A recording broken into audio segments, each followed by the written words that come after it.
The morning started quietly enough that I almost ignored the knot in my chest when my wife stepped outside. Our neighborhood always pretended to be peaceful. Manicured lawns, matching mailboxes, smiles that never reached people's eyes. The kind of place where everyone watched everyone else, and the HOA thought it owned more than it actually did. I was in the kitchen, rinsing a coffee mug, when I heard raised voices drifting through the open window. At first, it sounded like another pointless argument about parking lines or trash bins. Then I heard my wife's voice. Tight. Controlled. The way it gets when she's trying not to escalate something that shouldn't exist in the first place. I walked toward the window just in time to see two men in dark jackets standing far too close to her. They weren't police. No marked vehicle, no real badges, just clipboards, radios, and that inflated confidence people get when they think authority is a costume they can wear. HOA enforcers, the type who mistake intimidation for law. One of them was gesturing aggressively toward our driveway, barking about violations that made no sense. My wife held her ground, arms crossed, calm but clearly done with the nonsense. She told them, clearly, that they had no right to be on our property and needed to leave. That should have been the end of it. It never is with people like that. The taller one stepped closer. Too close. I saw my wife take a half step back, more surprised than scared. The second man said something I couldn't hear, and then everything snapped into slow motion. A shove. My wife stumbled. A sudden, sharp movement that crossed a line no one ever comes back from. I didn't hear the impact so much as feel it, like pressure in my ears. She went down to one knee, catching herself on the pavement, stunned more than hurt. But that didn't matter. Hands had been laid. Violence, no matter how brief, had entered the picture. I was out the door before my brain finished processing it. Years of training don't disappear just because you've retired. Your body moves first. By the time I reached the driveway, the enforcers had stepped back, suddenly aware that witnesses change things. Neighbors' curtains twitched. Phones came out. The men started talking fast, stumbling over excuses, claiming my wife lunged or refused compliance. The script was familiar. Blame the person who doesn't have the badge-shaped prop. I knelt beside my wife, asking if she was okay. She nodded, jaw tight, eyes locked on the men. I stood up slowly and faced them. Calm is more unsettling than anger when someone knows what they're doing. I told them, clearly and loudly enough for everyone to hear, that they needed to leave immediately. No threats. No shouting. Just certainty. They hesitated, still clinging to the illusion that they were in control. That illusion didn't last. Because what they didn't know, what they couldn't possibly have known from the outside, was that I'd spent decades learning exactly how situations like this end. And they had just made the worst mistake of their lives by turning a petty HOA power trip into something far more serious. The moment I straightened up, the air shifted. Not dramatically, no shouting, no chest thumping, but in that quiet way where people realize the situation isn't going the way they rehearsed in their heads. The two HOA enforcers exchanged a look. It wasn't confidence anymore. It was calculation. They started talking over each other, voices suddenly polite, explaining policies, procedures, misunderstandings.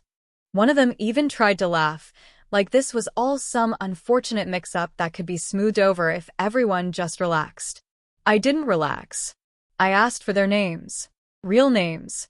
Not the laminated badges clipped to their jackets with titles, like compliance officer. The shorter one hesitated before giving a first name only. The taller one ignored the question and started dialing his radio, turning slightly away from me. That alone told me everything I needed to know. People who are in the right don't avoid eye contact. People who know they cross a line start calling for backup.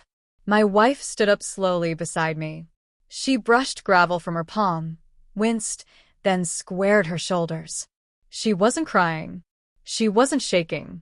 That almost made me angrier. I asked her again, quietly, if she was hurt. She said no, but her voice was different now. Tighter. Controlled in a way that meant she was replaying the shove at her head, the suddenness of it, the humiliation of being touched by someone who thought they could. Around us, the neighborhood was waking up. Garage doors paused mid-open. A man across the street leaned against his mailbox, pretending not to stare. Someone down the block openly filmed. The enforcers noticed. Their tone shifted again, louder now, projecting authority for the audience. They announced that my wife had been non-compliant and that they were within their rights. That's when I stepped in closer, not threatening, just close enough that they had to look at me instead of the crowd. I told them, calmly, that any further statements they made could and would be used against them. I told them they were no longer welcome on my property. And I told them clearly that physical contact had already escalated this beyond HOA jurisdiction. The taller one scoffed, trying to save face. He said something about calling the police, like that was supposed to scare me. I nodded and said, "Please do." That threw him off. He wasn't expecting agreement. He turned his back again, radio pressed to his mouth, and I caught fragments. Resident aggressive, altercation, requesting assistance. The shorter one stayed facing me, eyes darting between my face, and the phones pointed at him. He lowered his voice and said, "Let's all calm down. Nobody needs to make this bigger than it is." I looked at my wife, then back at him. I told him it was already bigger than he understood. Because here's the thing about people who rely on intimidation. They assume everyone else is bluffing. They think calm is weakness. They think restraint means fear. They have no idea what real control looks like, or how fast a situation can flip when the wrong person is pushed. I pulled out my phone, not to record but to make a call. Not to the HOA. Not to local dispatch yet. I stepped a few feet away, gave my wife a reassuring look, and spoke quietly. Years of habit keep calls short. Clear. Direct. When I hung up, I walked back to where the enforcers stood, now visibly uneasy. I told them help was on the way. Real help. And until it arrived, they would remain exactly where they were, say nothing further, and not take a single step onto my property again. They laughed. Nervous, forced. The taller one asked, "And who's going to make us?" I didn't raise my voice. I didn't touch them. I just said my name. Then I said 3 words that wiped the smirk off his face. "I'm retired Navy SEAL." The silence that followed wasn't dramatic. It was heavy. The kind that settles in when bravado finally runs out and reality shows up early. And in the distance, sirens began to sound. The sirens grew louder, not rushing, not blaring, just steady, inevitable. That's what really did it. Not my words, not the phone's recording. The realization that this was no longer something they could talk their way out of. The taller enforcer swallowed hard and shifted his weight, suddenly very aware of where he was standing. The shorter one tried to recover first, lifting his chin and saying they were the ones who called for assistance, that they were acting under HOA authority. He said it like a shield, like repeating it enough times would make it true. I didn't argue. I've learned that people unravel faster when you let them keep talking. My wife moved closer to me, her shoulder brushing mine. I could feel the tension in her body easing just a little. Not because the situation was over, but because she knew she wasn't alone in it anymore. I asked her quietly if she wanted to go inside. She shook her head. She wanted to see this through.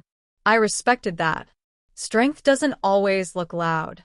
The first patrol car pulled up and parked at the curb. Then a second.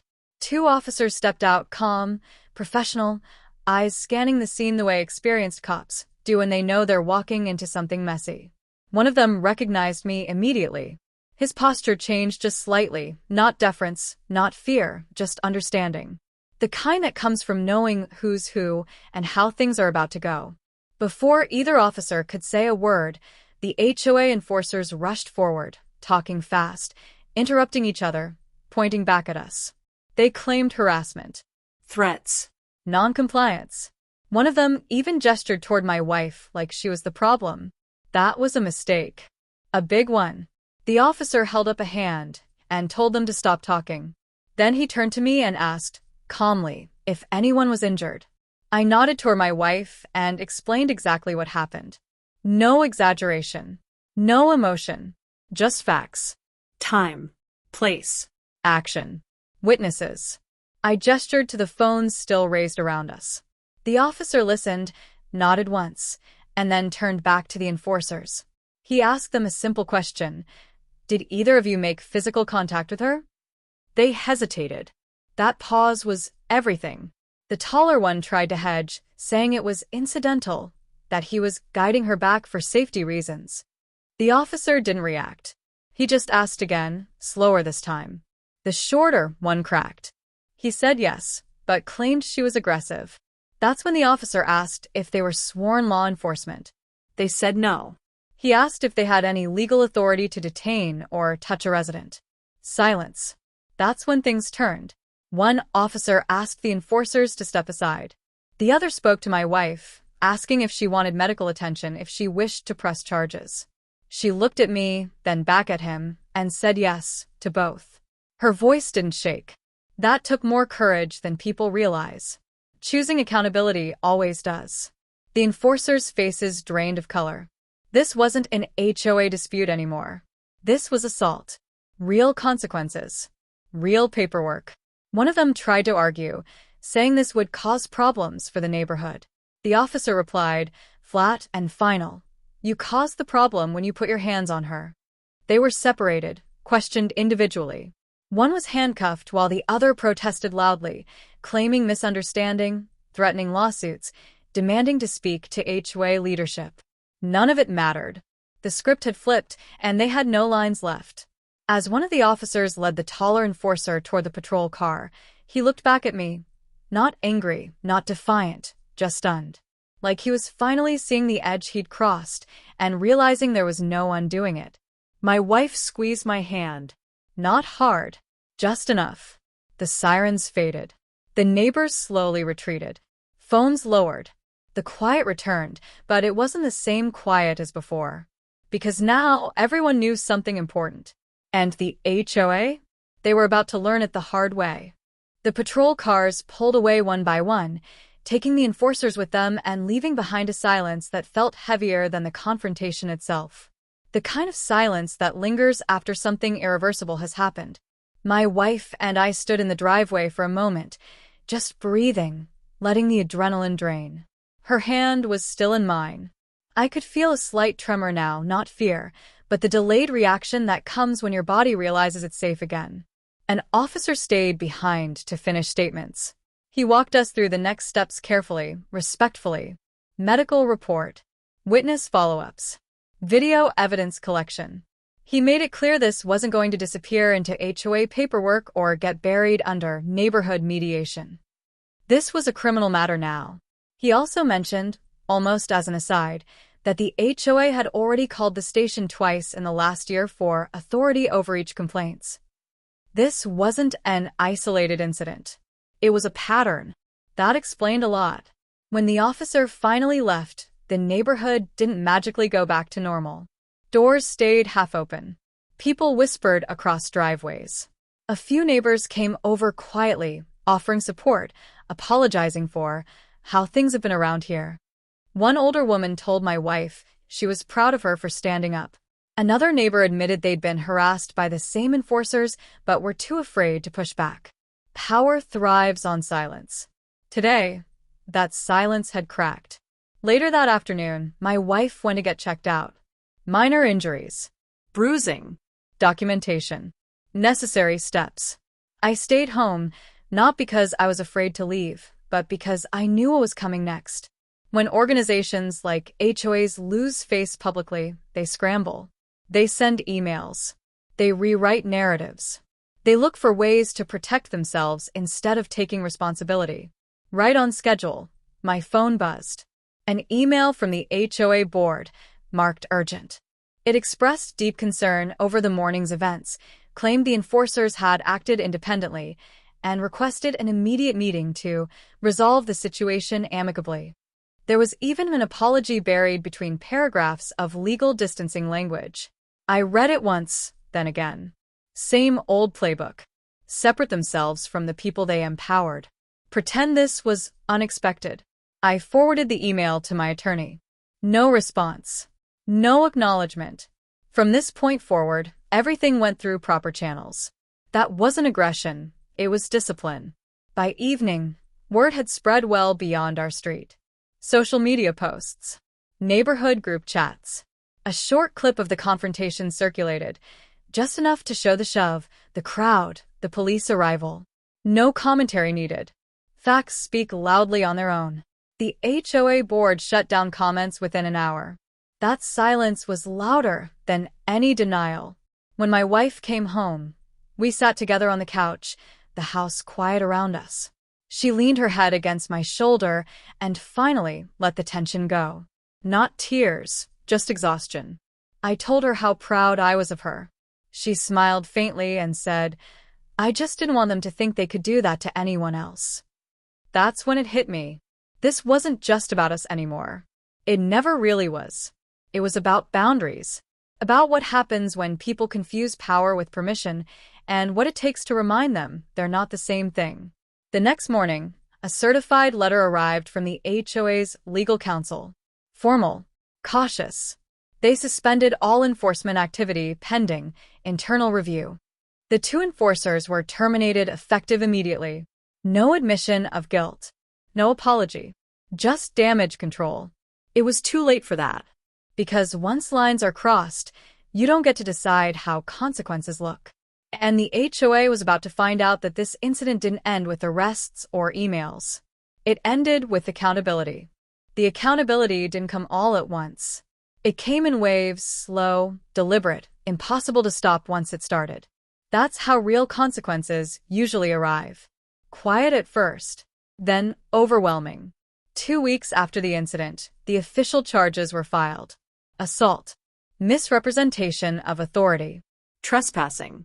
The words looked almost unreal on paper, attached to people who had once strutted around the neighborhood acting untouchable. The HOA's attempt to distance itself didn't hold up under scrutiny. Emails surfaced. Internal messages approving aggressive enforcement tactics. Training documents encouraging intimidation without ever using the word. The board claimed ignorance, but ignorance isn't a defense when you empower people and turn them loose. My wife's statement was read aloud during the preliminary hearing. She stood straight, voice steady, recounting the shove, the shock, the way everything changed in an instant. The courtroom was quiet. Even the defense attorney didn't interrupt. There are moments when theatrics fail, when truth just sits there and dares anyone to deny it. That was one of them. Outside the courthouse, a reporter asked me if my background influenced how the case was handled. I answered honestly. I said training teaches restraint, not privilege. That this wasn't about who I was, it was about what they did. And that anyone, regardless of title or neighborhood status, deserves to feel safe on their own property. That quote ran everywhere. The HOA board resigned within a month. Not all at once, one here, one there, but by the end, none of the original members remained. An interim administrator was appointed. Enforcement policies were frozen. Residents were invited to submit complaints going back years. The floodgates opened. Stories poured out. Harassment. Threats. Selective enforcement. What happened to my wife wasn't an exception. It was just the first time someone had pushed back hard enough to expose it. Neighbors started waving again. Not the forced politeness from before, but something genuine. A few stopped by to thank us. Others apologized for staying silent. I told them the same thing every time. Silence doesn't make you safe. It just makes the problem comfortable. As for the enforcers, one took a plea deal. The other fought it and lost. Community service. Fines. Permanent records that followed them long after the jackets and fake authority were gone. No speeches. No redemption arc. Just accountability. Exactly as it should be. Life settled back into something close to normal. Mornings were quiet again. My wife healed. The driveway became just a driveway, not a battleground. But something fundamental had shifted. The illusion of unchecked power was gone. People understood now that authority without legitimacy is just noise, and noise can be challenged. One evening, months later, my wife and I sat outside watching the sun dip behind the houses.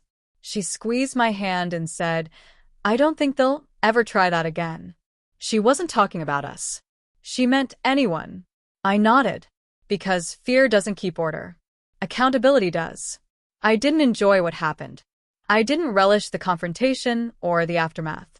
But I would do it again every time because some lines exist for a reason. You don't put your hands on someone's family. You don't pretend power you don't have. And you don't get to hide behind organizations when you cross into violence. The HOA learned that lesson the hard way. And the neighborhood?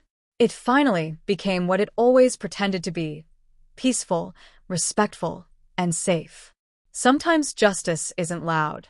Sometimes it doesn't come with cheers or dramatic endings. Sometimes it just shows up, stands firm, and refuses to leave. And that's more than enough.